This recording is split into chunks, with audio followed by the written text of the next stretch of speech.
If you have one transmitter in the room, you're not going to die. If you have 1,000, I'd be worried.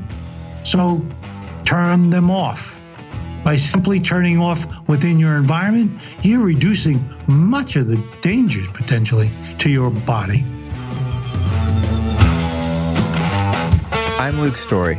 For the past 22 years, I've been relentlessly committed to my deepest passion, designing the ultimate lifestyle based on the most powerful principles of spirituality, health, psychology, and personal development. The Lifestylist Podcast is a show dedicated to sharing my discoveries and the experts behind them with you.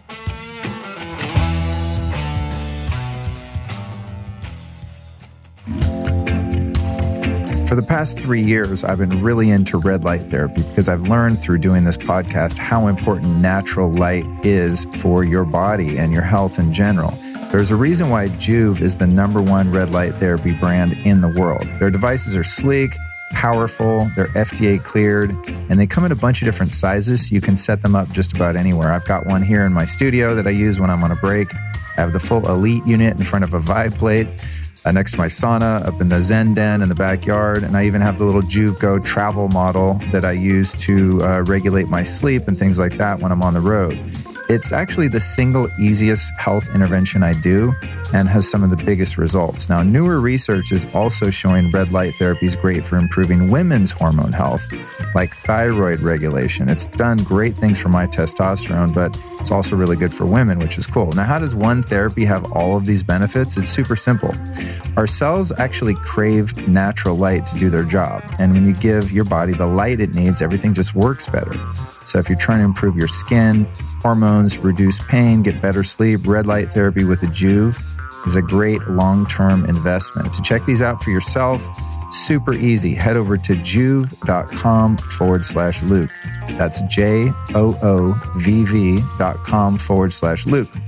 Using that link, you're going to get a special bonus from the Joovv team. They're giving away to all my listeners, and there you can find all the research and dig into the data yourself and see that this is so legit. I also like it because it's a therapy you can do while you're doing different things. So I'll lift weights, I'll stretch, I'll shake around on the Vibe plate, I'll listen to music. I do all kinds of weird stuff standing in front of my Joovv. So it's great. Get to joovv.com/Luke.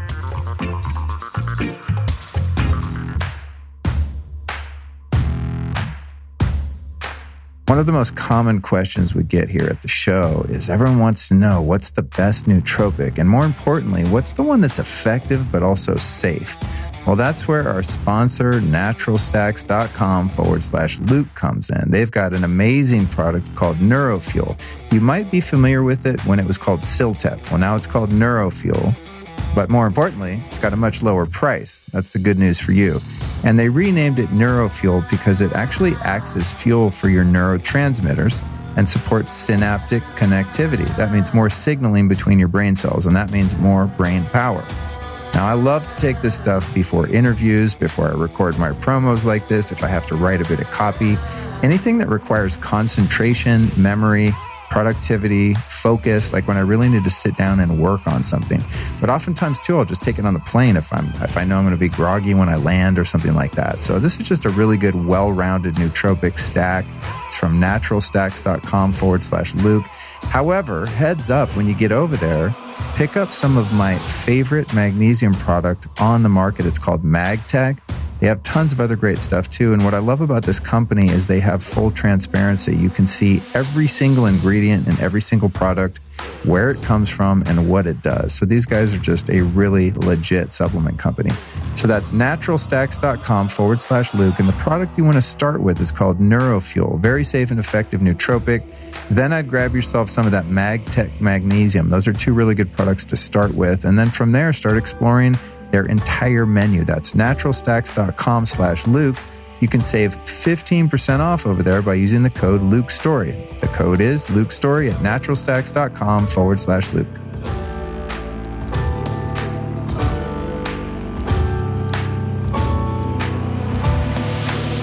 Right about now would be a good time to congratulate yourself because you made it to yet another episode of the Lifestylist Podcast. And today's show covers a very hot topic and one that's been quite popular over the past 3.5 years of producing the show, and that is EMFs. Today, we're going to be talking about EMFs in a very specific way, though. So stay tuned for more information on today's episode. But before we get into that, I'd like to invite you to a couple events. Please note that due to the coronavirus travel restrictions, many of my upcoming events have rescheduled. At the time of this recording, we've got Paleo FX in Austin, July 14th through 16th. We've got Upgrade Labs Biohacking Conference in Beverly Hills, July 24th through 26th. Then we've got Meet Delic in LA, August 8th and 9th, and the Health Optimization Summit in London, September 12th and 13th. I'll also be heading back to one of my favorite places on earth, Cuixmala in Mexico, June 17th through 24th for the Healing Power of Energy Retreat, where I'll be documenting my experience there via live stream and also recording some podcasts that whole week. So those are the dates for now, but always make sure to visit lukestory.com/events for up-to-the-minute reports on any changes that might take place. That's lukestory.com/events. See you there. Also, by the end of this episode, I'm guessing you're going to want to get your hands on some EMF protection devices from our guest company. It's called Defender Shield, and this is what I use on my cell phone. In fact, those of you watching on Instagram right now will get a demo. This is a radiation-proof cell phone case that also serves as a little mini wallet, which at first I found kind of difficult because I'm so used to having a wallet and a phone. But now you could not pay me to carry my wallet. I have my 2 key credit cards, my ID, and just close my phone up in there, and I'm protected. I don't always have to put it on airplane mode when it's in my pocket. I know what side to face it to protect myself and my nads from getting fried by radiation. So if you want to get your hands on one of these phone cases or one of their great laptop shields or the various products that they make, actually one of the cool things they make is a little fanny pack. You can keep your phone and stuff in. I don't wear fanny packs, but I know my friend Kyle Kingsbury does, and I got to remember to get him one of these as a gift. And you can keep all your stuff in there. And it not only protects against the radiation from hitting your body, but it also protects from people in airports and things like that stealing your data, including those dirty pictures you have on your phone. You know what I'm saying? That happens to people. That's where they get those celebrity photos, I found out, which is really interesting. There's people that have these RFID readers, and they can just blast through your pocket or purse and get your data. It's crazy. Anyway, check out defendershield.com. Our guest, Daniel, has given you guys a 20% discount. I always try to get a discount if a guest is going to come on and inadvertently slang their stuff by talking about their expertise and products, etc. So go to defendershield.com. The 20% off code is Lifestylist. And you can get yourself a phone case, a laptop shield, whatever. Daniel DeBaun's concern regarding the health impact of EMF emissions grew from over 30 years of engineering experience in the telecommunication industry, where he had a variety of different executive positions at Telecordia, AT&T, and Bell Labs. He's also the co-author of Radiation Nation, The Fallout of Modern Technology, which, by the way, is a really simple, straightforward book on EMF. So I recommend that you get that if you want to learn more. But you're going to learn a hell of a lot of information today. And this show really centers mostly around our issues with devices. So we don't talk so much about EMFs as a global issue, the 5G pandemic and all of those things, but it's really how to use your technology safely, you know, how to have a phone, a laptop, all these things in your house and get the benefits of them without getting fried by them. So we talk about what EMF radiation is, all the different types, what it does to you, why the current safety standards for EMF are vastly insufficient, the difference between 5G cell tower networks and the 5G you see on your Wi-Fi router.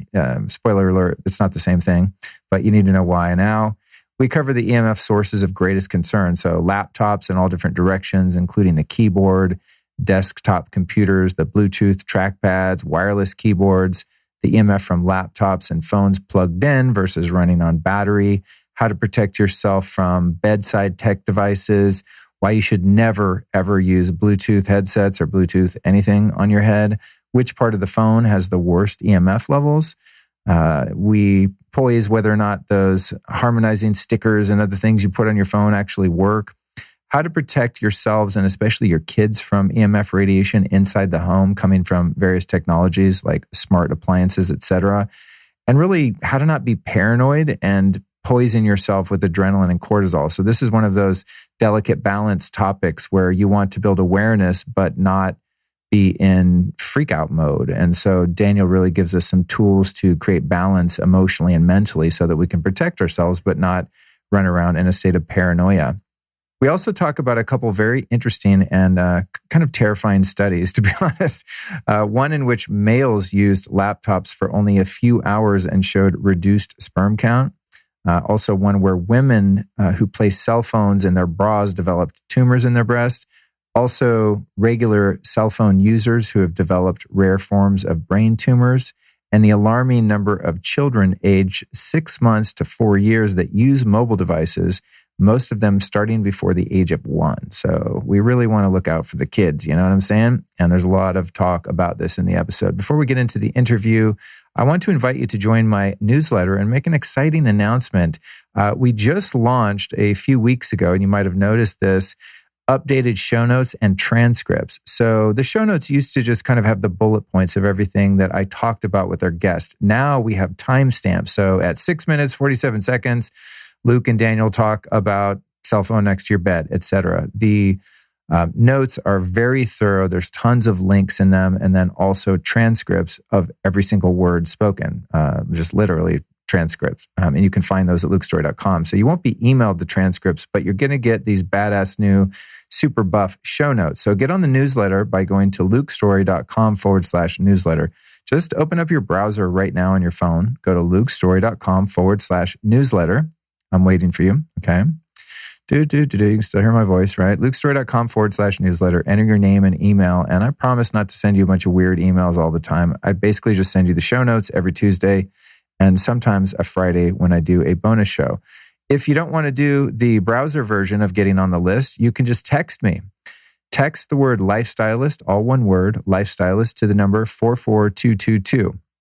So text lifestylist to 44222, and that gets you on the newsletter and on these new badass show notes as well. All right, that being said, let's jump off into this episode now and learn how to safely enjoy the technology we've grown to love and depend on with our guest, Daniel DeBaun.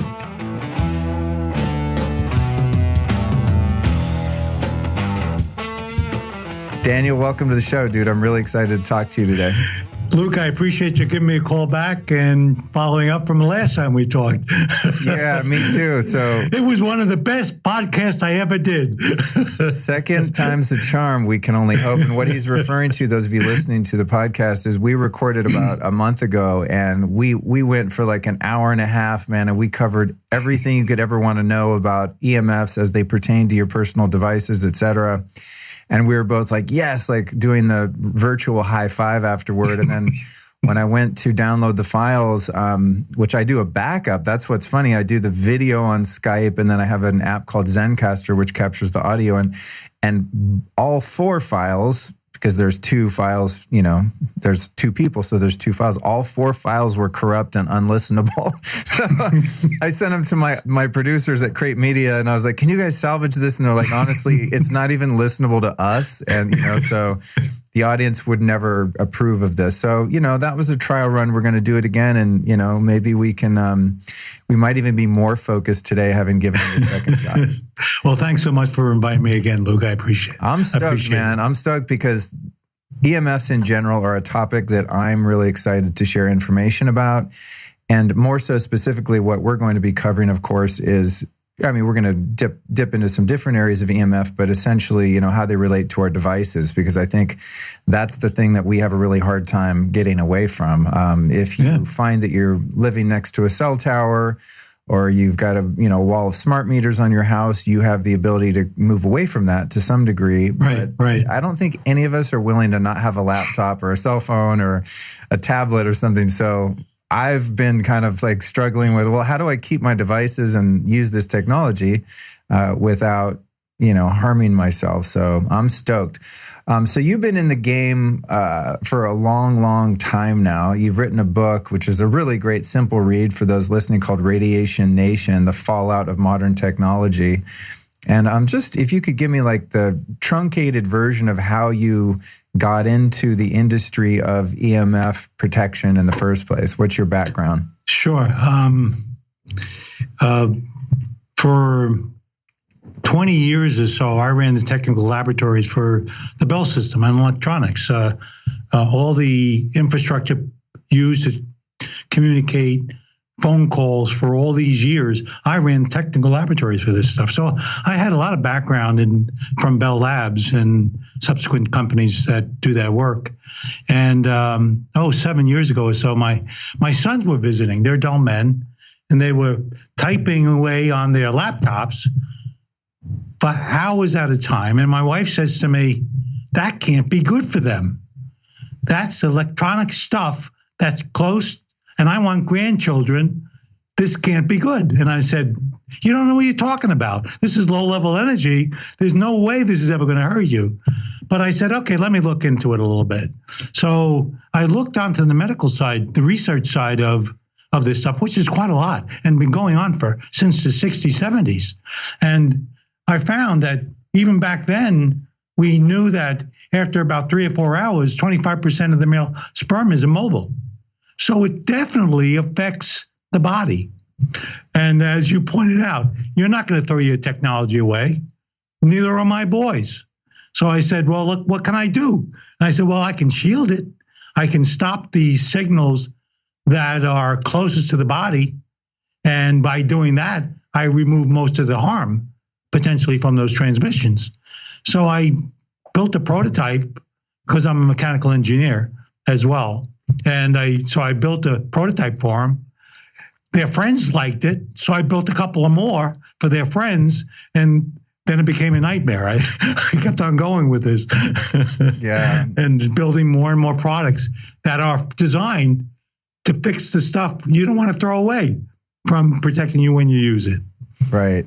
So can you describe the different types of EMF that we're dealing with when it comes to devices? Because, I think a lot of people just think it's the RF that's, the signal that's coming from our phone or our laptop using Wi-Fi, but there's a few other things that these devices can also be emitting. So Luke, when you were talking about the introduction, you mentioned something about smart meters. And you were saying, we can find ways of fixing that. Well, there's two aspects of a smart meter you worry about. The RF, the radio frequency signal, and then there's also the extremely low frequency signal. The byproduct of electronics running through the wires is 60 hertz emissions that are coming out of your walls. It's coming out of your microwave oven, your toaster, your hair dryer. There's emissions coming out of that. When you're really close to that stuff, that is as dangerous as radio frequency stuff. But it's different because it's a different spectrum. Radio frequency, as you may remember, is typically around 2 gigahertz. The ELF is around 60 hertz. So it's much, much lower, but it still can interfere with the body. And so those fundamentally do different things. It's also true that with RF, many people don't realize it's a microwave signal. In other words, your microwave operates at 2.3 gigahertz. Your cell phone is about 2 gigahertz. They're almost the same thing. But guess what? It's still a microwave signal. It's a thermal emitting signal that can damage the body. So those are the two different types we worry about. I remember a few years ago when I first started going down the rabbit hole with EMFs and stuff, there were these videos. They're probably still on there, and guys, write in my show notes if you can find these videos. They're fascinating. But there was one in particular where they took an egg, and they put an egg on a little pedestal, and then they put two cell phones calling each other on either side of the egg, and it cooked the freaking egg. Yeah, right. Actually. Have you seen that? Yeah, that's because it's a thermal emitting signal. That's why. In fact, with the cell phone, they restrict the amplitude of the signal so it doesn't fry the center of your brain. But guess what? As an adult like you, it maybe goes in 1 inch and it heats up the cells around your head as much as 2 degrees. If you're a child, it goes completely through your head, doing the same thing. It's heating up the cells, but more importantly, there's a lot of biological impacts to that as well. And I'm assuming it's worse for kids because their skull is so much thinner, right? Yeah, they're soft tissue. The softer it is, the more susceptible it is. So it's kids, very, very young kids. They're like 3, 4, 5 times as it's 3 or 4, 5 times more dangerous for them to use it than it is for an adult male. Yeah, I always kind of cringe, when I see a well-meaning parent with their kid with a tablet or an iPhone or something that's sitting on their lap, or they have it up in their face. It's like, it's so tempting to politely say, hey, you might not be aware of this, but there's some facts. It's funny. I've told this story so many times on my podcast, so regular listeners, forgive me for flogging a dead horse here, but I've been so EMF aware because of seeing videos like the egg getting fried. From that point on, I use a speakerphone. I mean, I don't think I've ever put my phone to my head, except maybe getting an Uber at the airport or like in an emergency situation where I couldn't use speakerphone. Now I can because I've got your Defender Shield. So if it gets loud, I do. But still, I tend to use the speakerphone. But when I started becoming aware of this, unknowingly, I was living in an apartment here in LA that was about 100 yards across from 2 giant cell towers. Wow. The multi-tower ones, but they were hidden by this sort of facade of a wall. And I was living there for 3 years, and I started having all of these horrific symptoms. My eyes went bad. I started having to wear glasses, just incredible brain fog to the point where, sometimes I just couldn't even work. I'd have interviews like this, and people didn't know, but I was struggling to even put a sentence together, and woke up with severe headaches every day, just, on and on. Got colds and flus, which I haven't, I've been healthy for so long. There was years where I didn't get a cold or a flu. Anyway, I had all these symptoms. And then eventually I figured out by investigating the building across the street, accidentally or not, perhaps it was the unseen hand that was guiding me over there to see it. But I instantly started looking for a place to live, and I moved into this house, which is in the hills and has no cell service, which is has its own challenges that I found out. But anyway, what I did is when I moved out, I emailed the other 3 tenants in that fourplex, and I said, I'm not trying to be a tinfoil hat guy here, and I don't want to instill fear in you, but I would be remiss to not let you know why I just suddenly moved out, and take the information and do with it what you will. But I sent them a photograph of our building, including those 2 cell towers with a couple of arrows pointing to where they were. And then links to a few studies and videos and stuff. And I said, hey, just so you're aware, some people are more sensitive than others. I think I'm one of those. And not one of them emailed me back, And so I was like, well, at least I did my job. And then the lady that moved in after me, she started getting my mail. And I thought, well, I could send her that email. I said, you know what? It's none of my business. I don't want to freak people out. None of the other tenants answered my emails. So maybe this is just my thing. Yeah. A couple days ago, anyway, she found another package for me, and I moved out almost a year ago, and I thought, God, what a sweet lady. She could just throw them in the garbage, but she emails me and says, hey, there's a package here on the porch. So I sent her that email and I just said, hey, not trying to be weird here, but I thought you should know. And she emailed back and she was like, yeah, I'm very aware of EMFs, but you know what? I like living in the city and I don't care. Right. And so it's like, those type of situations help me to realize it's not my job to go around and be the EMF police. Even when I see a kid with a cell phone on their head, it's like that's their karma, their journey. And I guess my work is interviewing people like you and building awareness without instilling fear. And so that brings me to kind of my next question, just on the psychological front. If we're knowing that women that keep cell phones in their bras get breast cancer in short order, and men, their sperm gets immobilized from having a laptop on their junk and all of this, where's the fine line between awareness and walking around with anxiety and fear about these things being in our environment? So when we talk about these devices, there's a lot of different ways you can minimize dangers. Very simple things. And we're going to get more detail about those kinds of things. The simple things you can do that eliminates much of the concerns. But there were some very important things you were mentioning. You had foggy thinking. You maybe had headaches. Those are electromagnetic radiation hypersensitivity responses to exposures. You're a canary in the coal mine to some extent. There's over 20% of the population that we know is hypersensitive. Yours is a little bit more than the average, but it can get extremely worse in time. So hypersensitivity is a really sort of big deal when you talk about this stuff, even more so than the linkage of cancer related to these kinds of things. Like, for example, frontal lobe cancer has increased 2% over the last 10 years, compounding over 10 years. Frontal lobe. Well, that's what you would expect to see because that's the softest part of the brain tissue that is most impacted by a cell phone. And we'll talk a little bit more about that. But in general, you're really more worried about your stuff than you are worried about cancer, in a sense, because it's debilitating, and it can be extremely debilitating. And so when you have a cancer description of a cell phone on a breast, for example, there's virtually no question about it. There's a direct correlation to the cancer in the breast from the transmitting cell phone. If you're a woman in the first trimester, out of San Francisco a couple of years ago, they gave RF meters to a bunch of women in their first trimester.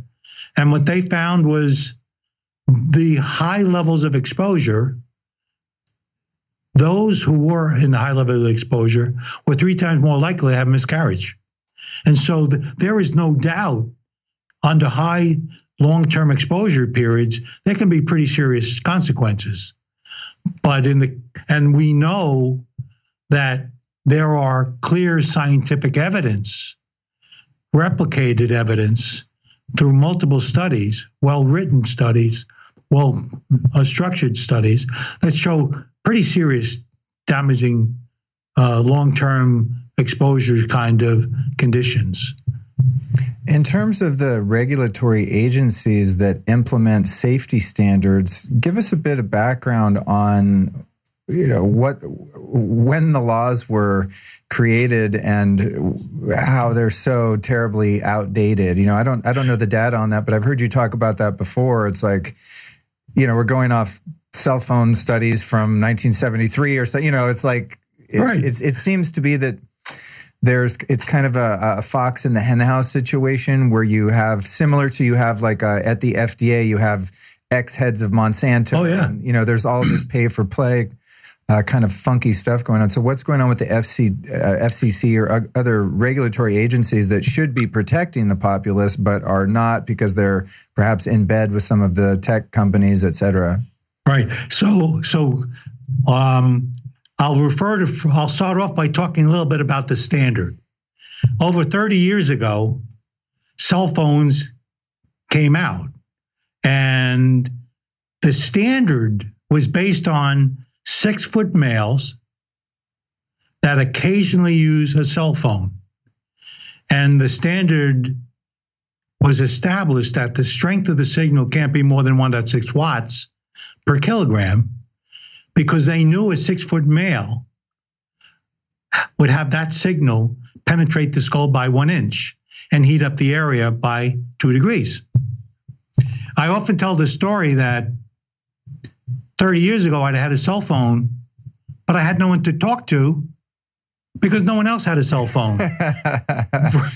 So occasional use back then was very, very so often and very, very short because you couldn't afford the minutes on your cell phone. Fast forward today, that standard, which, by the way, that standard was only concerned with the thermal impact, the heating up.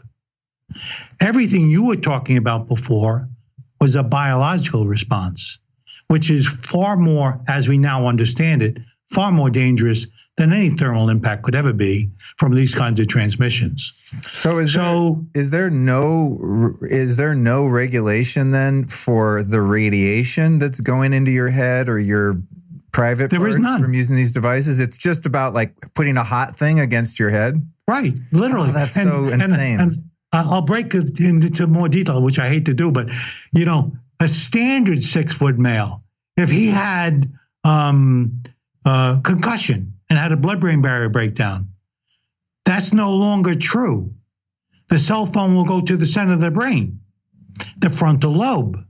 So if there are certain body conditions that you have, it can be worse. So that was when the standard was. It only talked about thermal, and it's been never updated over these many, many years. Recently, the FCC approved 5G, which is the 5th generation technology, which, by the way, is fundamentally different than the standard when it became 30 years ago established in the marketplace. It was not a sine wave signal. It was now 5G, a digital signal that didn't work at 2 gigahertz. 2 gigahertz, by the way, is 2 billion cycles per second.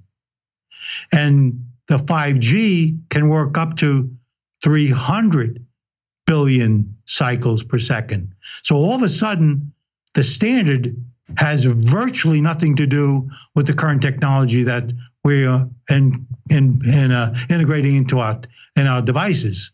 And sort of the fox in the hen house that you were referring to is 20, 30 years ago, I actually worked in the industry for a long time, as you know.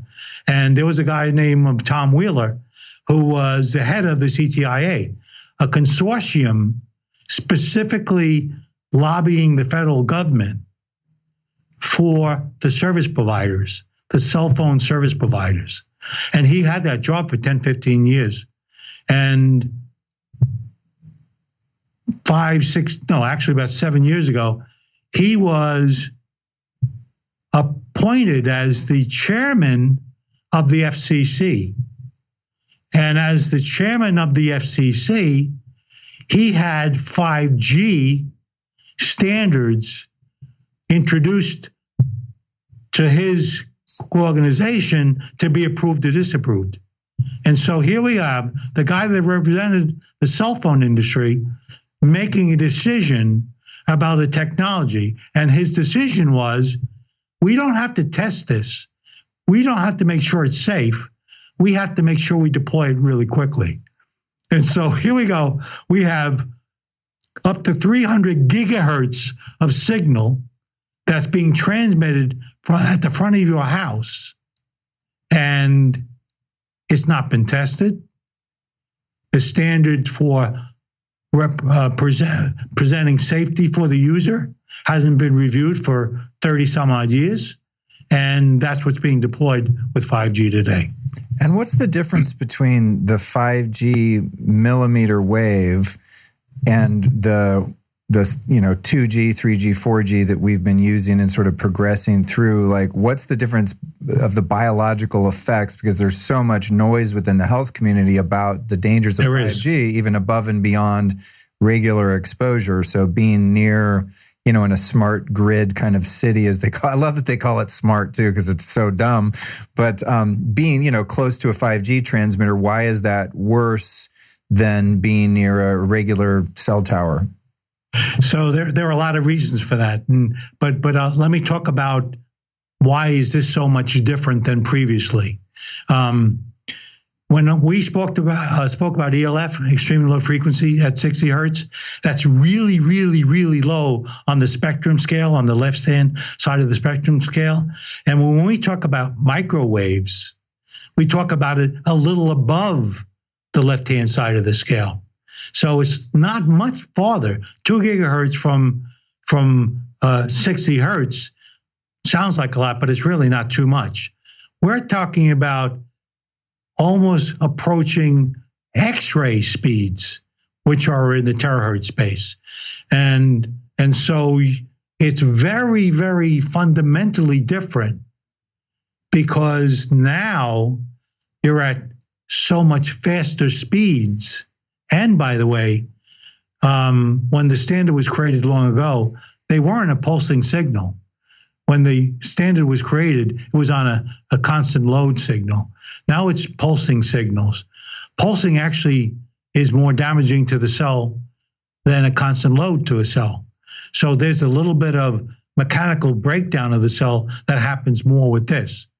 But with 5G, as you increase the speeds, this isn't a nanometer. It's just a continuation of speeds. It's going much more fast, not quite as fast as X-ray, but it's getting there. As time goes on, it'll actually get up to that point. But so you're here, you go, you're increasing it, and then you're asking me, what's the impact? No one knows. There's been literally no study work. And as a research scientist, you don't speculate. However, I can give you some idea what potentially can occur. We don't know. But bugs like to propagate in faster speeds. The gut, for example. The good gut, the bad gut, it propagates better in higher speeds than up to 4G. So when you go to 5G, it's almost a different game. It's a different ball card. But there was another really important point you were making before. You were within 1,000 feet of a cell tower. That was a 60-watt cell tower transmission, 60 watts. And so there was a lot of power that was coming down. It wasn't 1 watt. It was, by the time it was hitting you, maybe at 30 watts, half the wattage limit. So you had a fairly strong signal. With 5G, you can only go 750 feet, not the 4 or 5 miles of 4G. Why? Because the speeds are faster and the load drops down really, really fast. So it's really short distance. But guess what?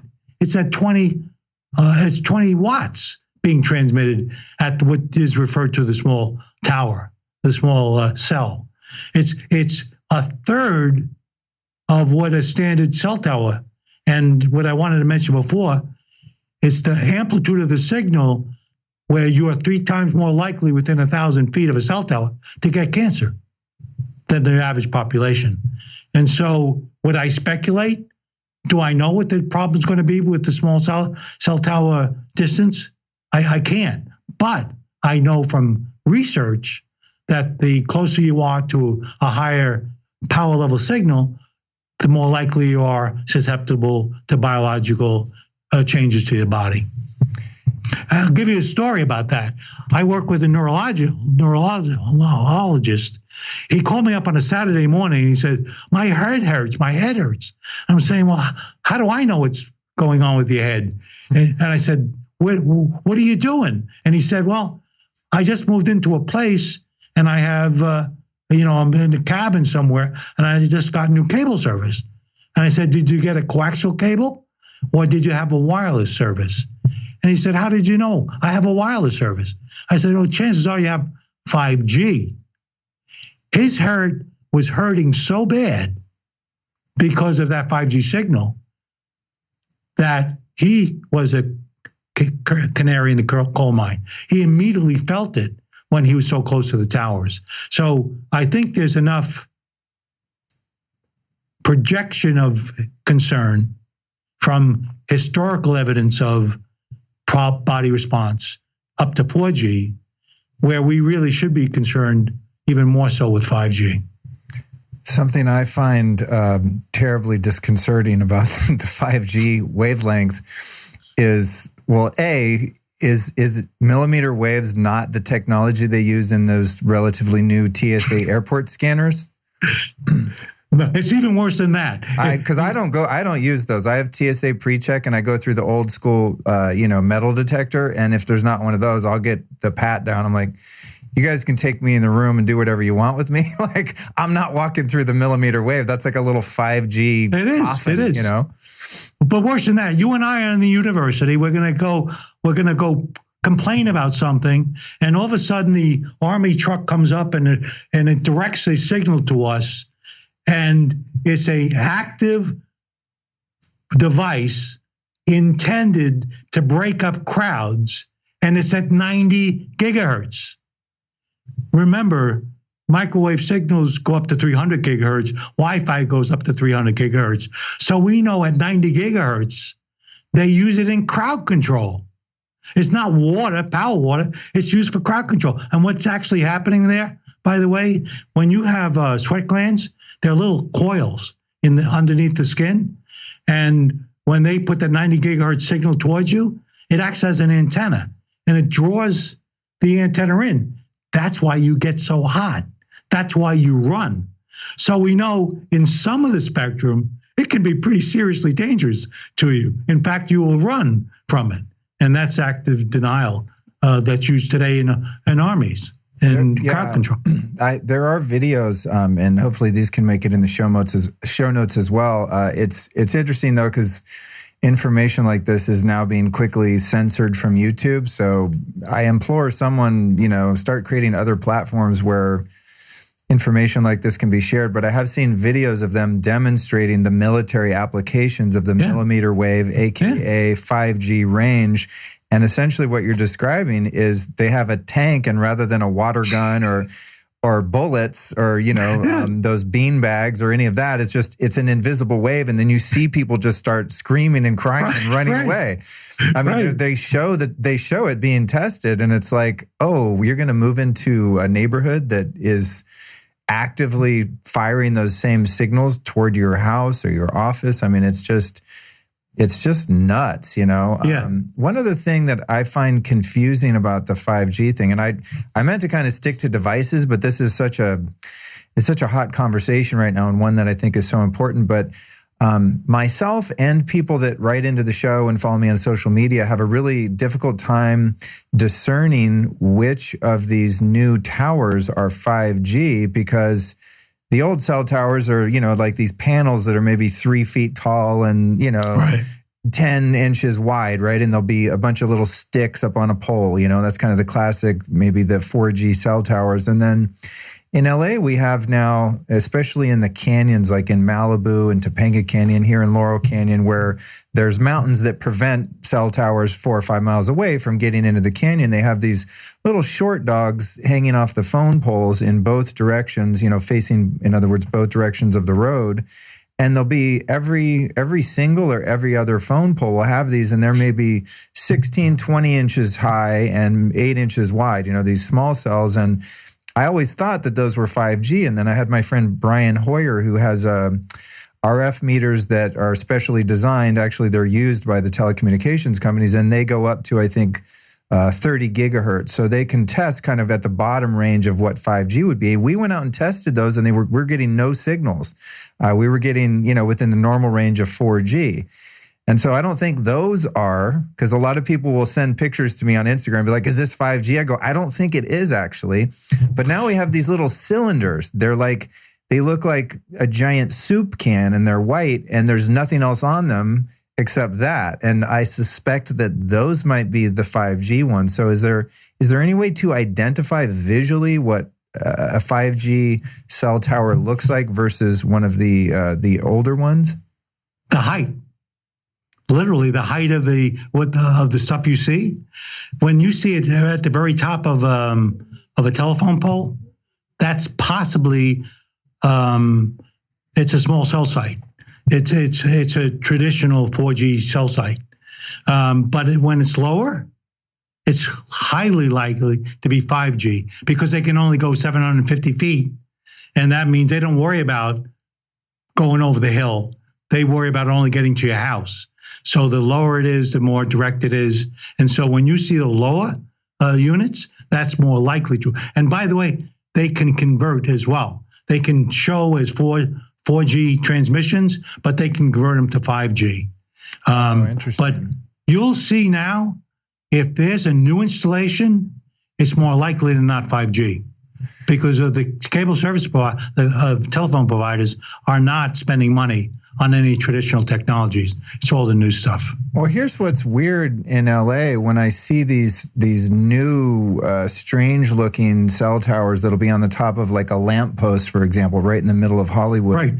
Right. What's strange is you'll just see one and there aren't any others around in many cases. Like you just see one on one street. So that would indicate to me that that's probably not 5G, because if that one little tower only goes 750 feet, they would need to have them going up and down the whole street for them to do anything, right? I mean, yeah, right. So Luke, we've been talking up to 300 gigahertz, right? Yeah. In 5G, there's actually 4 or 5 different signal levels around the 3 to 5 gigahertz range, even down to 900 megahertz. It's depending on the application. 5G talks about a whole network, a whole new network, and there's a bunch of parts to it. And one part may act as an intermediary with other parts of it, and they interconnect. And that's this web of stuff, transmission stuff, is all controlled by control stuff above it all. So when you see these new stuff going in, they may be actually in the lower range. And that lower range is not as concerning as the really high range, which is only in the small cell. It's the stuff only in front of a house that would likely be 5G. Okay, that you worry about. Got it. And another strange thing about this rollout, because the 5G rollout is so shrouded in mystery, there's not a lot of public knowledge being shared by the telecommunications companies because they're about profit, not about informing the public of safety precautions. Yeah. But another thing that's interesting is some people's phones in different towns and cities will pop up. And when you look at your phone and the service you're getting, like right now, I think, let me see what mine says. Mine, I don't get service at my house. That's right. I'm on Wi-Fi on my phone, but your phone will usually say 3G, 4G, something like that. Yeah. I notice if I go to a less developed country like Costa Rica, my phone always drops down to 3G, and there's an indicator on the top of your iPhone that tells you what network. And many people now have phones that are popping up as 5G, but they're not in a 5G area and they're not near any visible 5G towers. Do you think that's like a test that the different phone companies are rolling out to make your phone receptive to 5G, even though you're not in one of the networks yet? So, believe it or not, you didn't intentionally ask me this question, but it's a very good question. 5G will coexist with all the previous technologies for the foreseeable future. So when we talk about, as you just did, about it registers 3G or registers 4G, it will continue doing that because those transmissions will continue. And when you're picking up a 5G, it's possible it's one of the intermediary transmissions, and not the small cell transmission, which you probably wouldn't see. So, and by the way, you probably didn't pick it up, but when I said 20 watts, no one knows that. That's sort of a pretty important point. When you talk to those who are talking about these problems, it's not a general, well-known, understood. It's 20 watts being transmitted at the front of your house. It's 1/3 the power level of one that goes 5 miles. For 4G. Wow. That's a big deal, in my opinion. Yeah. Because I think that's what's going to bother you more than cancer to the brain, for example. You're going to feel that more so than you do 4G.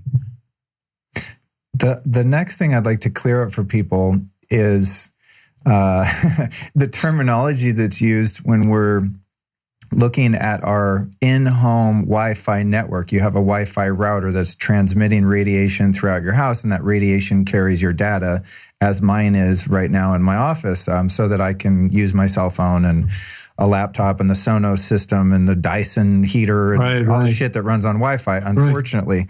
But people seem very confused that if they're picking up a 5G signal from their router, they think that's the same thing as 5G cell service. So could you explain the difference between a Wi-Fi router number and the cell phone network that's out in the world on the towers and all that? Absolutely. 5G that we all hear about these days is 5th generation. When we were talking about ELF, we talked about it as hertz. When we talked about up to 4G, about 2 gigahertz. That's the actual speed that's being transmitted from your cell phone to the cell tower. When you go and you talk about a router, it's at 2.4 gigahertz or 5.6 gigahertz. That's the actual speed of the transmission. Has nothing to do with fifth generation transmission. It only has to do with the speed of the transmission. Got it. So does that help? Yeah. So it's semantics. In other words, people just need to understand that when you're talking about the 5G rollout worldwide and smart grids and smart cities and this horrific stuff that's being developed and released without any safety testing that many communities and citizens are fighting against, that's a completely different thing than when you have your Wi-Fi in your house and you can set it to 2.4 or 5 gigahertz, because it'll say 5G when you're picking up the signal in your house. So I just wanted people to understand that. Now, in your opinion, for those of us that have the option of running a Wi-Fi router in our house on 2.4 or 5, which do you think would be the safest? Because I can set mine to either one and it works the same. The speed seems the same. Receptivity within the home seems the same, but I've heard differing opinions on which one's more biologically harmful in those two different wavelengths or signals in the home from your router. From a scientific medical point of view, there is no difference. I can say that so definitively because there has never been research that clearly tests one against the other. So when you think of these things, you define it as no difference. So there is literally no biological difference that science knows about. Now you can speculate that it's possible that 2.4 is better than 5.6 because it's a less speed. But when you are at those low-level speeds, there's appreciably very little, if any, difference at all to the cell itself. So I wouldn't do it. So it's more a question of, do you want your data faster or not? One's twice as fast as the other. That's it. Okay. Because I think if I'm not mistaken, I think mine's still on 2.4 and it seems to work fine. And yeah, it does. I think ultimately the solution when you're dealing with your home, I mean, in a perfect world, this would be my strategy. I'll run this by you and just share this with the listeners. I lease the home that I'm in now, and I'm in the process of looking to buy my own house. Since I'm leasing, it doesn't make sense to spend $20,000 using shielding paint. It might cost $50,000 to tear out all the wiring in the walls, to shield all that, to do shielding paint, EMF curtains, in other words, to turn the whole home into a Faraday cage, and then hardwire all the devices so you have Ethernet ports in every room to plug in your phone, to plug in devices and things, which I think that's like the ultimate, the best harmonious, safe kind of home strategy. In this house I'm in, as I said, I don't have cell service, so I've got to have the Wi-Fi on. So my intermediate strategy is to just have it on a timer, and the Wi-Fi turns off around the time I'd go to bed every night and then turns back on in the morning. And then I also have a few devices around the house that have been very effective for my symptoms. One is called a Soma Vedic. I have a couple of those around the house, and then I have these Blue Shield devices, and it's definitely helped kind of harmonize the field. It doesn't block the EMF, but it absolutely improves sleep and gets rid of the headaches and some of the other symptoms I've experienced. So shielding your whole home, hardwiring everything would be the most hardcore way to do it if you really wanted to be protected. And if you owned a place and you wanted to invest, you could do that. But for those of us that are renting or living in an apartment and don't have the finances or the opportunity to kind of like biohack our whole property in that way, let's go ahead and move into some of the strategies of the various devices. And I want to talk about our cell phone, tablets, and laptops to see what we can do, because I know you make some great products that protect these, but I'd like to talk about specifically kind of the emissions that are coming off our devices generally. So we could start perhaps with a laptop. From what I understand, and like your Defender Shield pads go under the laptop. So mine is just Velcroed permanently to the bottom of my MacBook. And just that way, I don't have to go grab it. It's on the airplane anywhere I am. So the radiation on the bottom, for what I understand, is 99% blocked or something. What can we do about radiation or magnetic fields or electric fields coming off the actual keyboard, the trackpad, the screen, all of that on a laptop. Let's talk about those things. But I think what you just spoke about earlier is so important. This is not, you don't panic. You don't talk about how endangered you are from the technology around. You can take actions to do things. And I think you were pointing to some very, very solid ways of minimizing exposure. And that's what you do. The fact is, in your case, where you can, running an Ethernet cable to your devices, whatever devices you're using, is a simple thing. I have a laptop. It's always plugged into an Ethernet. I never use Wi-Fi for that. So I'm not transmitting Wi-Fi. I'm using cable. So I'm reducing the number of transmissions in the room. That's a very simple thing to do. The other thing you did is you put it on a timer. You took probably 50% of the real dangers and you put them away. You eliminated them from being a concern for your body by simply turning it off. The other thing you can very simply do is move it away from you. As you push it away from you, the more and more you push it away, the better off you are. So if you have a router next to your head and you're sitting on a desk, that's not a good thing. But you take that same router and you put it 10 feet away, and much of the danger is gone.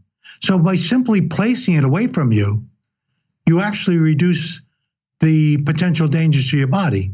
You don't panic about it. You simply manage what you have in those ways, and you reduce it. And in fact, with devices in general, 100% of the problem with devices is when it touches your body, any part of the body.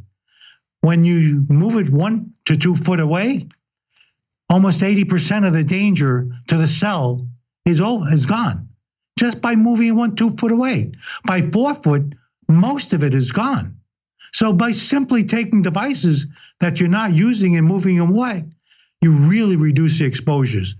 And by the way, as we just spoke, if you're using devices and you're putting them aside, by turning them off, you're reducing the cumulative, the ambient in the environment. So like in your case, you have a cell phone. You actually have a Wi-Fi transmitter on, you have a cell tower transmitter on, and you may even have a Bluetooth transmitter on. If you're not at home using the cell or the Bluetooth, turn them off. We often so your phone's going to transmit 3 different. It's not just receiving, but it's transmitting those 3 signals. Right. So just turn them off. So in my case, for example, because there's no cell service here, which is why I moved here, I can go ahead, like I can show you, I can turn off on my iPhone, see if we can put that in the camera. Yeah. I can turn off my cellular service, turn off the Bluetooth, and just have the Wi-Fi on my phone. And that way it's only emitting one of those 3 signals, and I can still get phone calls and texts using my network. Right, exactly. Luke, when we last talked, I talked about bees in the room. 1 bee won't kill you, 1,000 will. So if that's analogous to the transmitters in a room. If you have 1 transmitter in the room, you're not going to die. If you have 1,000, I'd be worried. So turn them off. By simply turning off within your environment, you're reducing much of the dangers potentially to your body. We'll be right back at you after this brief but important announcement. I want to take a minute to thank our sponsor, Blue Blocks. These guys are changing the game when it comes to blue blocking eyewear. They've got a complete range of evidence-backed blue light blocking glasses to suit your every need, all different shapes and sizes. But what's even cooler is they now do prescription and reading glasses with their world-renowned blue blocking lenses. Simply upload your prescription at checkout and they do the rest. BlueBlox also offers a really epic send in your own frame service. So you can send in some old sunglass frames that you like, and they will turn those into blue blockers. You can find all of this at blueblocks.com. That's BLUBLOX. So if you want to protect your eyes, your sleep, your melatonin, your brain, and be seen perfectly into your old age, you definitely want to get some BlueBlox, all right? While you're there, make sure to pick up a Remedy sleep mask. Did you know that light hitting your eyes even when they're closed is enough to raise your blood sugar levels and suppress melatonin? Yeah, that's right. You know when you're in a hotel and light just sneaks in from everywhere? You can fix that with a Remedy sleep mask. It's got zero eye pressure. It's super comfortable. It's really well designed, very high quality. You can get all of that over at blueblocks.com, BLUBLOX. Enter the code LIFESTYLIST and save 15% off. That's blueblocks.com. And now, back to the interview.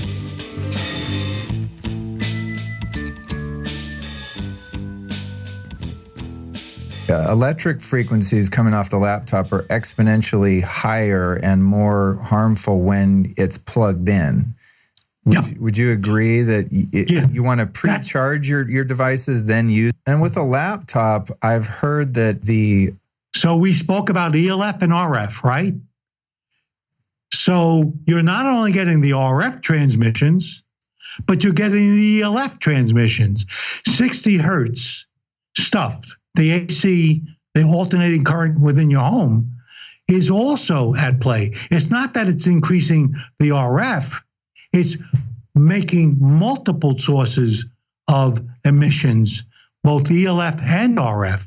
And you're right. Simply by taking it, unplugging it, using it with battery, half of those transmissions that can be dangerous to your body are gone by simply unplugging it. Right. And if you're protecting the bottom of your laptop with a device like you guys make, is there anything you can do about the emissions coming off the keyboard and the trackpad like on a laptop, or are those something of concern anyway? Like, would it be optimal to use a wired trackpad or mouse and a wired keyboard and keep your laptop screen even further away from you rather than having your hands over those emissions while you're using it for long periods of time? There's absolutely no question about that. In fact, we also often work with extremely hypersensitive, electro-hypersensitive people. And for them, we have fairly rigid rules. You have to create a workstation. If you use your laptop the way it is, you're going to be in chronic irritation all the time you use it. You have to manage yourself when using the technology. So if you take a new LED monitor and you put it away, the danger of the screen is gone. If you put a wired pad versus a wireless pad, you eliminate the Bluetooth. In addition to that, you're putting the source of much of the emission away from you by 1 or 2 feet. So you're really reducing the emissions by 80% by simply doing the simple things you suggested. Having a wired mouse and a wireless keyboard connected to a tablet or a laptop really is important to some of us, more than 20% of us. And it's simple to set up, and you really provide a more safe environment for use. Awesome. That's perfect. That's one of the things I've been intending to. I don't use a laptop that much, mostly when I travel, but I've been intending to do that. And even I had Brian Hoyer, the guy I mentioned before, come in and test my whole house, which, by the way, guys, it's a 2-hour documentary that I produced, basically him screening the whole house to teach people what's going on in there. And that'll probably be out, I think, by the time this does. So I'll plug it in the intro and the outro when your episode comes out. But he came and tested the workstation that I'm in right now, which is a big iMac computer, and my microphones and headphones, all the recording equipment. And this was one of the lowest EMF areas of the whole house, which I thought was so interesting because I always thought, oh, I'm probably getting fried by this giant computer and all these mics. It's actually pretty good. The only thing that I could optimize, I think, on this workstation is I'm using the Apple, I'll put it on the camera here for the YouTube video. I'm using the Apple trackpad. And when I use this or I use my laptop, and it might be a nocebo psychosomatic thing too, but I swear my right hand gets sore. It like hurts in my bones. No, it's literally true. That's what you're feeling is true. Oh, okay. Because I don't want to believe that. but unfortunately, I'm so addicted to the trackpad, I can't use a mouse anymore. It's just so cumbersome, and I just can't move quickly and operate my computer with efficiency. And so they've not yet invented, an Apple trackpad that's wired, which drives me nuts. Because otherwise, my little workstation would be really, really legit.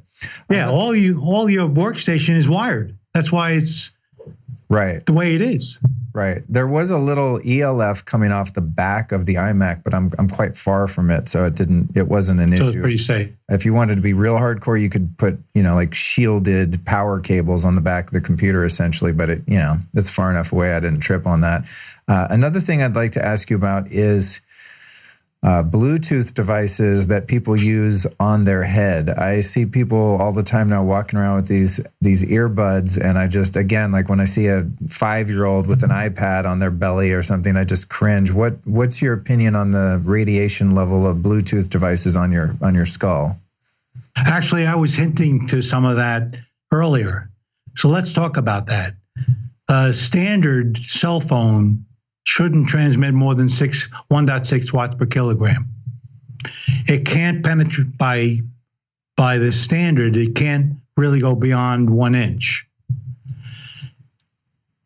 If you are concussed and you're not a 6-foot male, you're a female, for example, that Bluetooth signal is 0.3 watts. That's 5 times less than a 1.6 watt signal, 0.3 watts. What we know from research is that with a concussion, with the blood-brain barrier down as a result of the concussion, 0.1 watts, 1/3 below the level of Bluetooth, can disturb the cells of the frontal lobe. So they're crazy to run the risk of using it long term like that. It's not that it's moment. If you use it for 3 minutes, not a big deal. But if you put it in your ears and doing it for hours at a time, it's a constant transmission over a long duration of time, and that's when it becomes dangerous. And even though it's a low level, I wouldn't do it. I wouldn't recommend it. It seems perhaps worse even now because you've got the earbuds that go on either side of your brain, so you're creating like this this field that's surrounding your brain. Even the old school little Bluetooth things on your ear would be just on one side, and for some reason just having it kind of the communication, the hemispheric sort of surrounding of your brain with even that low level radiation for a 3-mile jog or going to the gym for 2 hours or sitting in the office and not wanting to hold your cell phone. I just think, wow, that can't be good. Yeah, and think of this: some actually transmit separately, but not many. Most transmit to one that transmits to the other. Oh, damn! That makes it worse. That's 0.3 watts going through your head. Interesting. Okay, and when we're looking at a cell phone, like an iPhone, I guess most people I know have an iPhone, but they all probably work the same. What areas of the phone are, provided it's not plugged in, like again with the laptop, we would advise to not use your phone when it's plugged in. Try to charge your phone and then use it when it's plugged into the 60 hertz, power grid in your house. But in terms of the RF, the radiation, whether it be the cellular service, the Wi-Fi, or the Bluetooth, or all of them, which parts of the phone directionally produce the worst or the most signal that you'd want to avoid? The top. Really? Yeah, that's where the cell tower communication's occurring, on the top. Wi-Fi, Bluetooth are on the sides. So the cell service is on the top edge, and then the other signals come out the side? On the sides. Oh, interesting. Typically. Interesting. Yeah. Okay. And by the way, we haven't talked about any of this stuff, but when you talk about a cell phone to the head, In telecommunications, it's called crosstalk, where I can be talking to you on one telephone line and I hear someone else other than you. That's where one transmission is interfering with another transmission. Well, when you have a transmission to your head, the communications within the head is cross-talking with the communications from your cell phone. So it's not just, and we haven't talked much about it other than it's thermal and not much biological, but you're actually interfering with pineal glands. There's all sorts of stuff that's interfering with the very low-level communications infrastructures of the body. It's screwing it up. And so it's not just, am I going to get cancer in the frontal lobe that we're worried about? It's really the interference problems of these signals. And the clinics these days are finding out more and more that there is clear evidence of direct links between cell phones. Like the breast to cancer, there's breast to neurological and physiological changes in the body. Got it. And so with the device that I have that you guys make, the Defender Shield phone case, which, by the way, when I first got it, it has a little wallet in it, where you can put, like a billfold, you have your bills and then credit cards. And when I first got it, I was like, man, I don't want to carry around this big ass thing. It's so clunky and my credit cards are in there.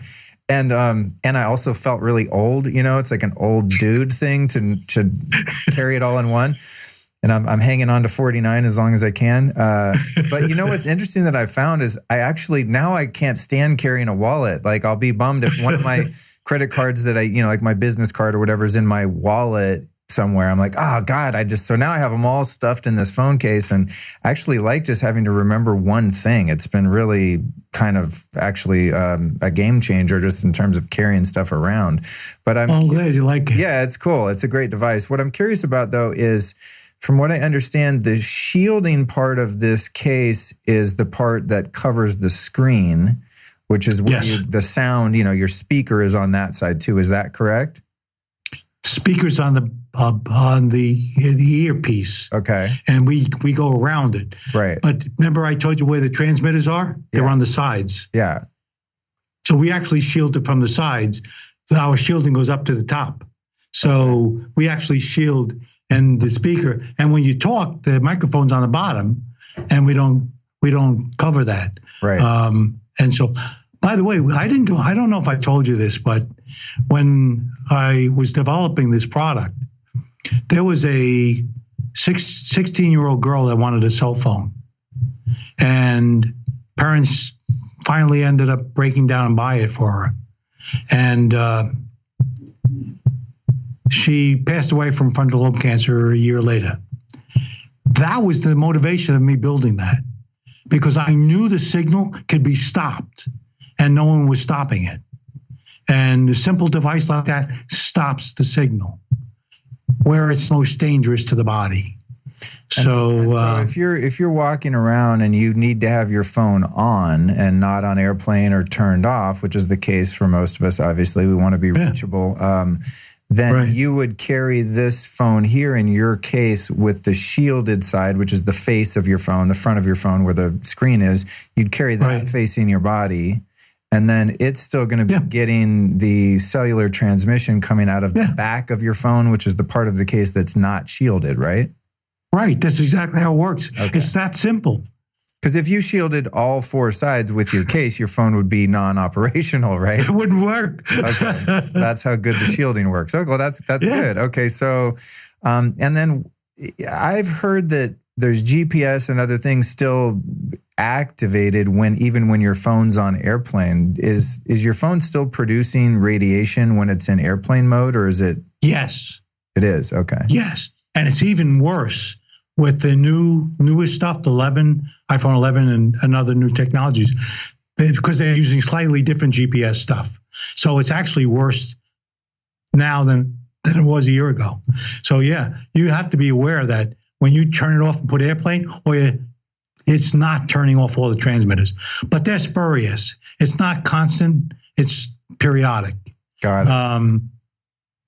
And then I'm assuming you don't find validity or efficacy in these other little crystal stickers and the quantum pads. And, over the years before there was a device like you make that just covers the whole damn thing up.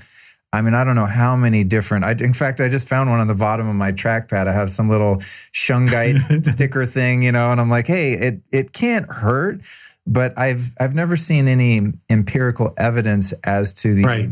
The effectiveness of these little stickers and quantum this and that you stick on the back of your phone or anything. Have you ever come across any of those devices that have any positive impact at all? Or is it, hogwash? I try to be open about it, but we got to remember, I ran technical laboratories for many, many years. And so for me, when somebody makes a claim about performance, you test it to see if it did what it says it's going to do. And so many products on the market have no independent, unbiased testing that substantiates the claim. And quite frankly, there are some arguments that are being described about the performance of some of these devices that defies physics. I don't know what they're talking about. and so you really have to look for, as you just pointed out, some level of evidence that substantiates the claim. So many of them don't. And I would only make an assumption that if they don't have a substantiation, I would question the validity of the claim. Right. Yeah, I think that's when you get into the EMF mitigation game, it's tricky because and I don't know that this is true for the little stickers that go on your phone and that kind of stuff. The only evidence I've ever seen that that's doing anything is if you do muscle testing, which is, there's a lot of potential for placebo and things like that when you do muscle testing. In other words, if you put a sticker on my phone that's supposed to, protect me from the EMF, even though it's not going to affect an EMF meter's reading because it's not technically blocking, but let's say it creates a harmonious field on and around your phone, and you tell me that, and then I hold the phone against my solar plexus and you muscle test me and I'm weak without it, strong with it, that could be just because I have a strong belief that it's doing something, So right, you can't tell. And by the way, that's called indirect. Okay. You can't trust indirect for the very reasons you said. Okay. It's not controlled. Right. Okay. So with the devices, you have that. And then the thing that I find fascinating is, as I mentioned before, I have two different types of devices that are in my home. And because it doesn't, technically speaking, block the Wi-Fi in my home, for example, because my Wi-Fi still works when these devices are on. Right. However, I have had my N=1 own personal study in the case of the Blue Shield device, which is a scalar wave device, which essentially emits a frequency that is resonant with your body, that renders your body to some degree impervious to the negative EMF fields because your body's kind of attuning to the positive field, therefore becoming somewhat invisible to the negative EMF field. And my evidence with that was when I was living next to those cell towers. I lived there and I didn't know the cell towers were there. I just knew that I felt like shit. And I thought, well, I'm going to put one of these devices in my house because I know I live in the middle of the city and there's EMF around. There's no need for me to test the levels because I already know there's just ambient radiation in my neighborhood anyway. So I put that thing in there. And then once I found the cell towers and moved out, I looked back and was like, holy crap, before I even knew there were cell towers there, those symptoms like the headaches and insomnia and all those things stopped when I had put that Blue Shield thing in my house. Yeah, I got worse for about a week. I had some kind of, die off or, kind of a Herxheimer reaction. And that's what they told me it probably was because they said, guys, I feel worse now that this thing's in my house. After a week or two, that subsided. Then my symptoms went down dramatically. And months later, I put two and two together and I thought, oh my God, that little scalar thing actually did something, even though you couldn't empirically test that it was, blocking that cell tower next to me. It was doing something. And in much the same way, these other devices that are based on not scalar, but on precious stones and semi-precious stones that emit a field within your home called the Soma Vedic, both of those companies do really interesting testing where They do live blood cell analysis. They do HRV analysis before and after. And even Blue Shield's done a couple interesting animal studies, which of course is, impossible to placebo. The animal doesn't have a conscious awareness that you're doing any testing. Right, they did these tests in New Zealand where they would go to chicken farms and cow farms that were very close to cell towers. And they would test the milk before and after installing these devices, and find that the milk with these devices installed on the property had a much greater nutrient density and fat profile. And then they'd take it away and it would go back to being kind of crappy milk. And with the chickens, the same thing. They would test the quality and size of the eggs. And they would also note the degree of infighting within the coop. And so these chickens that were under the stress of those cell towers would be fighting and picking each other and all this kind of stuff. And then when they installed the devices, there was just like peace in the chicken coop, and they documented all this. And so I find those technologies interesting, but I still I'm a bit woo-woo, but I also like a dose of science and empirical evidence here and there. But I find both of those interesting because they are able to do testing outside of the direct realm of saying, okay, this blocks EMF like your devices do on your cell phone, your tablet, your laptop, et cetera. So I'm encouraged that these companies are seeing a marketplace need and coming up with technologies that they can verify, at least to some degree, are having a positive effect, even though they don't interfere with your ability to use those devices by technically blocking it all. So there's kind of a middle ground, I think, between the little fake stickers that don't do anything and just having everything blocked. There's some in the energetic kind of quantum field, there seem to be things emerging that are useful, which is exciting. And Luke, that's why I said right from the very beginning when we started chatting about this, I don't make an assumption that it doesn't work, because there are some things, like, for example, some of the stones, they're fundamentally carbon. Carbon is it absorbs the emissions, believe it or not. So they're like a floating ground. And so there's very legitimate scientific evidence of what it can do, but they just don't realize what it is, or they can't explain it. So there's a lot of stuff that I see going on that is good stuff, that does have a good market that has the need. And I think we should find out what they are and test them out. Yeah, likewise. Well, I think between the two, a lot of the strategies we've talked about today, there's a lot you can do. And I also appreciate your perspective that it's important that we don't get bogged down in the fear and anxiety and run around with veins full of cortisol and adrenaline because we're terrified of our environment.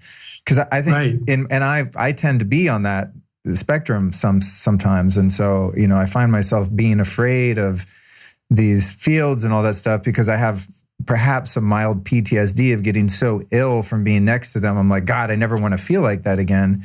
So it's sort of a balance, as I said earlier, of having awareness of these things and doing what you can to mitigating and kind of set it and forget it and live your life. Because it's probably worse for your health to walk around in anxiety with these stress hormones flooding your body than it is just, having a Wi-Fi router on, It's funny you said PTSD, because what we know with the extremely hypersensitive, which is the worst side of the spectrum, there's always the fear. It's literally psychological that it builds up in your mind. And so it's really something that you need to overcome in a sense, because it's really true. The body's set up to protect itself.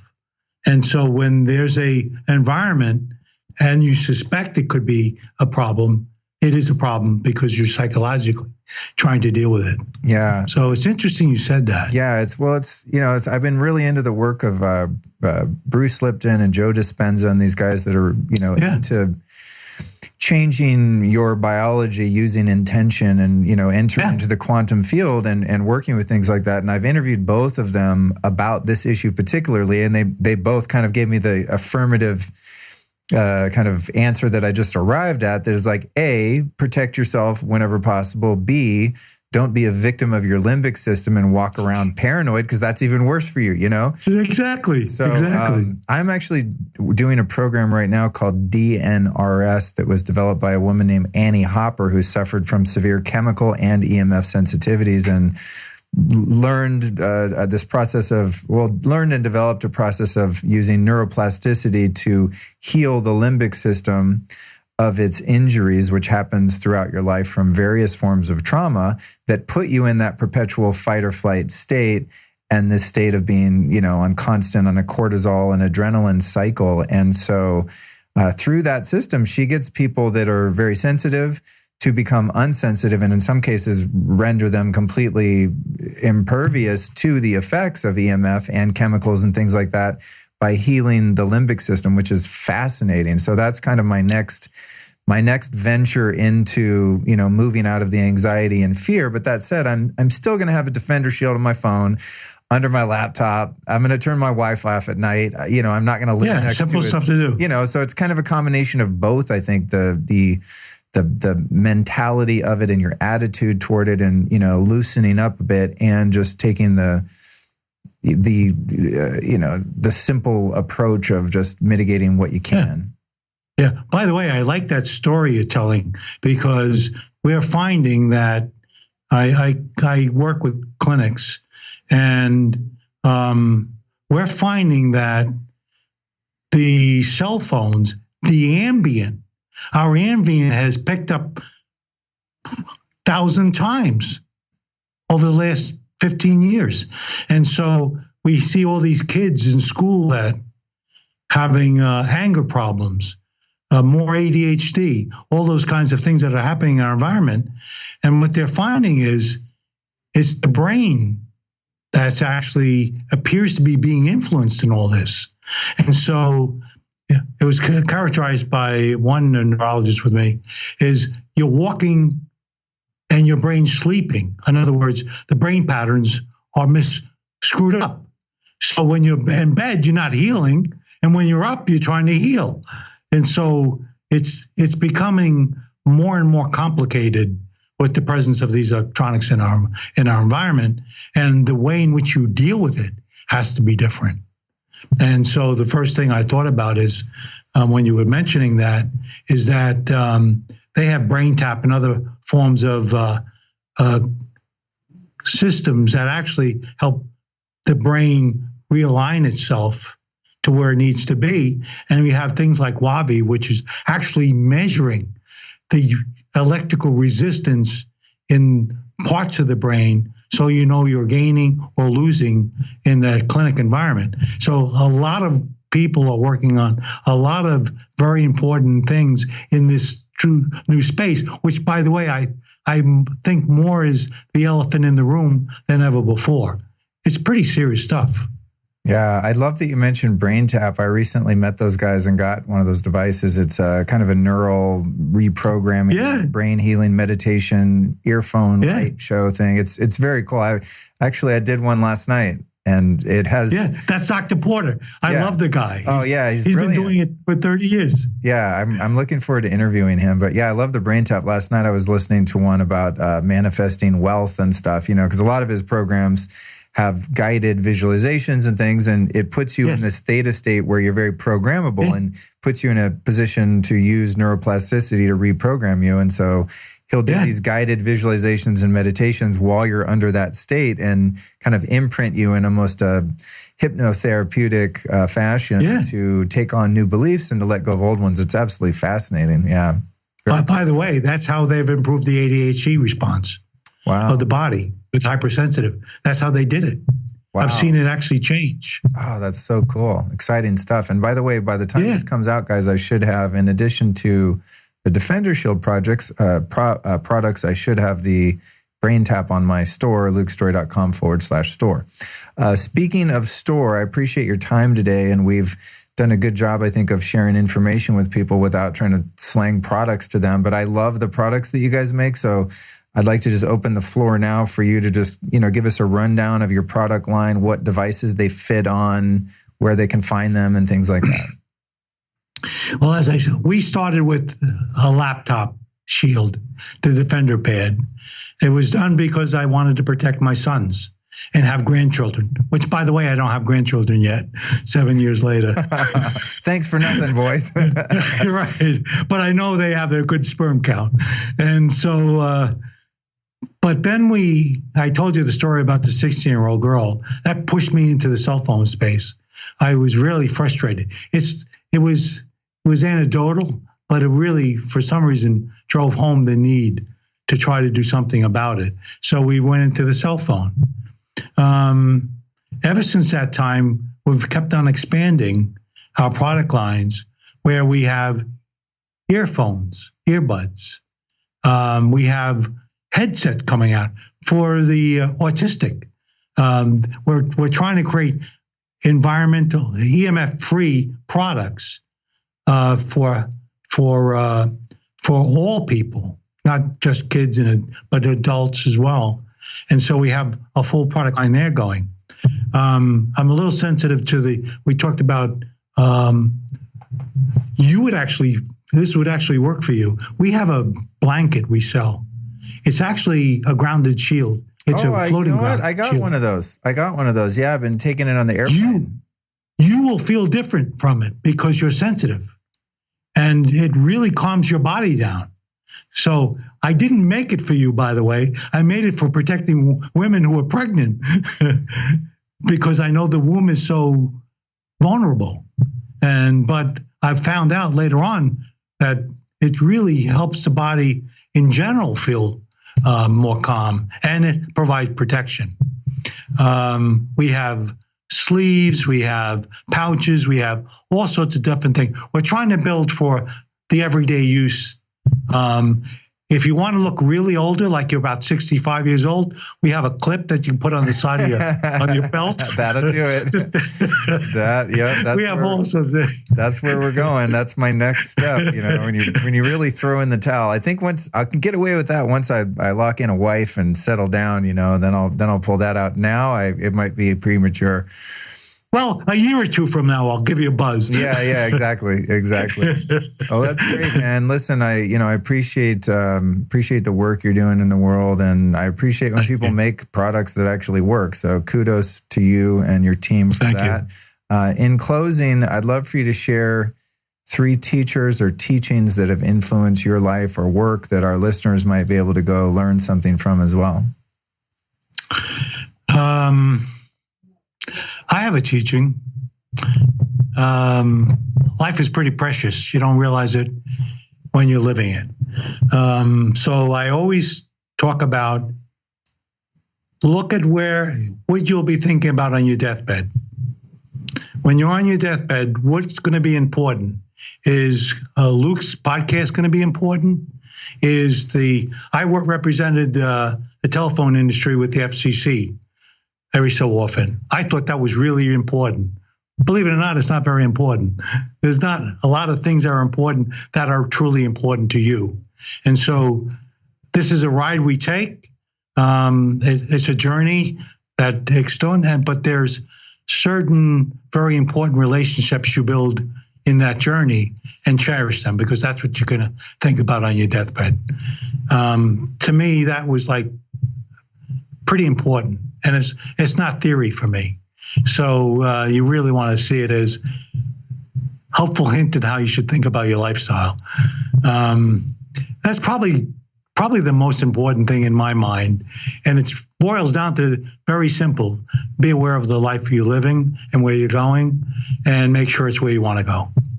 Love it, dude. Thank you. And give us the URL of your website, social media handles, and all that stuff. DefenderShield.com. That's DefenderShield.com. And that's where we have not only products, but Luke, we spend a lot of time educating as well. We have a learning section about 5G, for example. No one else has this stuff. We try to help people understand it. In fact, you don't ever have to buy a product from me. I don't care. But you should read and understand what it is your environment is, because the more you understand, the more you control. And so we have a learning section. We have the products under DefenderShield.com. We offer our products through Amazon, if that's where you prefer. But if you ever need help, give us a buzz. We spend a lot of time having a staff of experts that can really answer all your questions about electromagnetic radiation. And I used to answer the phone all the time. I could never get off because there'd be finally someone who can help them understand their environment. It's not a time to panic. It's a time to understand. It's environmental, and we need to understand environmental of our lives. So if you need questions about any subject outside of our products, that's fine. Give us a buzz. Cool, man. At defendershield.com. I appreciate that. Well, thank you so much for your time today. Thank you for enlightening me and our audience, and I look forward to talking to you again. Luke, thanks so much for inviting me again. I appreciate it. Have a good one. Thanks so much. Well, folks, we made it through another episode of the Lifestylist Podcast. I want to thank you from the bottom of my heart for joining me and Daniel on this very fun and informative episode. Man, every time I do one of these interviews, I learn so much. And you might have guessed, if you're a regular listener of this show, that I, as much as I'm in this for you, I'm in it for me. I really want to know the answers to these questions, such as that one where I was asking him, what's the difference with the 5G network that's rolling out to basically exterminate half the population in the next few years, and the 5G that you see on your Wi-Fi router? Because I've always been confused about that. And that's something I would ask an expert just privately if I ran into someone that knew. So I just feel so privileged to be able to talk to all these brilliant people, not only for myself, but then to have you guys as a bunch of flies on the wall listening to these conversations. So thank you for indulging me in my passions and things that I'm just committed to learning about. So I really appreciate you, and I appreciate you supporting the show and our sponsors and all that. And I mentioned it in the intro, but I'll give it to you again. If you guys want to check out some of Daniel's products, and I'm always hesitant to plug guest stuff, but I use it and I think it's awesome. I have his cell phone case sitting right here and the laptop case in the other room and all that.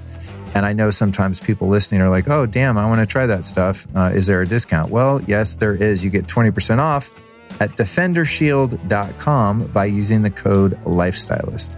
So that's defendershield.com. The code is Lifestylist, and you save 20% off.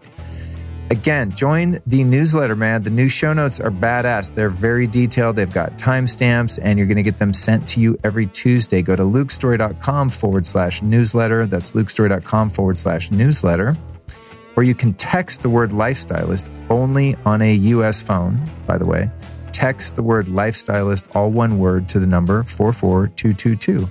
And all that's going to happen is you're going to enter your name and email. And every Tuesday and sometimes Friday, I'm going to send you all of the links to everything we talk about in each episode, along with very detailed timestamped now. These are the new show notes that, let you jump to different parts in the conversation that interest you. It's really cool. I love when podcasts I listen to really take time to make quality, detailed notes, and I recently stepped those up. When I stepped those up, by the way, and produced transcripts, and also bought a bunch of new video equipment and video editing and all this, my expenses went up. So please support my sponsors. That brings us to where the money comes in, because daddy's got to pay for this show, kids. You know what I'm saying? So let's thank Juve. Let me see. Did I use my Juve today? Goddamn right I did. Yep. I did about a 15-minute session this morning before I hopped in the hyperbaric chamber, did an ice bath before I went over to a yoga class at Wanderlust, which is fantastic. Great way to start the day. So the Juve red light therapy, it's a game changer. I even recently, I don't know if I tricked her, but I encouraged my girlfriend to start using the Juve because it's so good for you and it's so easy to use. You just freaking stand there and maybe stretch a little bit. But I sold her on some of the benefits, I think, such as increased collagen production, which means a number of different things. One of them being, blemishes, wrinkles, skin elasticity, and actually the thickness of your skin increases with red light therapy because you synthesize collagen, which is a protein your skin's made of mostly, better. And also mitochondrial function and health and energy. Red light therapy is one of the most scientifically validated alternative therapies or biohacks in the world. There's literally thousands of papers to support the efficacy of red light therapy. And the best guys in the business, in my opinion, are my friends at Joovv.com. That's JOOVV.com. And if you go to Joovv.com/Luke and enter the code Luke at checkout, they send you some kind of free bonus gift. I don't even know what it is because I've never placed an order myself, but it's probably cool. So go to Joovv.com/Luke. Next up, we've got Natural Stacks. And today, actually, before I recorded, I took some NeuroFuel, the Natural Stacks flagship nootropic product, and I emptied about 4 capsules into the blender in some water and drank that stack so that I could record these intros and outros with greater success. Because sometimes if my brain's a little sleepy, such as tonight, it's 9:30, I would have a hard time doing that. I would fumble a lot. And Natural Stacks NeuroFuel has the precursors to your neurotransmitters, which help with cognition and brain function. So they're really cool. They also make my favorite magnesium. It's called MagTech. Check that out. So go to naturalstacks.com/Luke. The code is LukeStory, and that's going to save you 15% off. And their products are also really affordable, by the way, at Natural Stacks. They are not shysters. They're very fair price. And I think NeuroFuel, to be honest, is probably the most affordable and effective nootropic, it's not a smart drug because it's all plant-based. It's just natural stuff, but it works like a smart drug. It makes you hella smart. Naturalstacks.com/Luke. And lastly, my friends over at Blue Blocks. And funnily enough, I don't do this on purpose, you guys. I'm not a shill for shit that I don't like. I have my Blue Blocks on right now, and those of you watching on Instagram Live can attest to that fact. I'm not a phony. I really use these things. Blue Blocks make a ton of really cool blue blocking glasses and eyewear. They also make a great sleep mask, and they do prescription glasses, reading glasses, the whole shebang. So go to blueblocks.com. That's BLUBLOX, blueblocks.com, and you can save yourself 15% off using the code LifeStylist. So I want to give a big thanks to you and to our sponsors, without whom this show would just not happen, man. It's expensive. It costs a few $1,000s a month to run a podcast with full video and show notes and social media and all the things that I do to produce, what I hope to be one of the best podcasts out there. We've surpassed 4 million downloads, for which I am just eternally grateful to you, the listeners. I want to encourage you to not only support our sponsors, but if you can't do that, just sharing the episode with friends. I see you guys all the time on the Instagram stories. My Instagram is @LukeStory. I don't 100% of the time repost your story, especially if it, to be honest, if it's not that creative looking, I don't repost it. But sometimes people will do like a screenshot of the show or just make a comment about an episode, and they put some copy on there, some little, I don't know if they're called GIFs or GIFs. No one can give me a conclusive answer on that. So I'm just going to say GIFs. If your stories are super cool, I'll probably repost them and, tag you and stuff, and maybe get you a couple followers if that's something that interests you. But the most important thing is I just want to say I really appreciate you helping to promote this podcast, because it's my goal. 4 million downloads is awesome. And I'm usually in the top 100, if not the top 50 in the health category in iTunes, for whatever that's worth. But man, I really want to see the show in the top 10. You know what I mean? I would like to get up to 10 million downloads this year in 2020. And only you, honestly, can help me do that by just texting this show to a couple friends, sharing it on social media, etc. And if you don't want to do any of that shit, it's all good. Just subscribe and tune in next week, where I will be delivering to you another great episode of this show. Thank you so much for listening. Peace.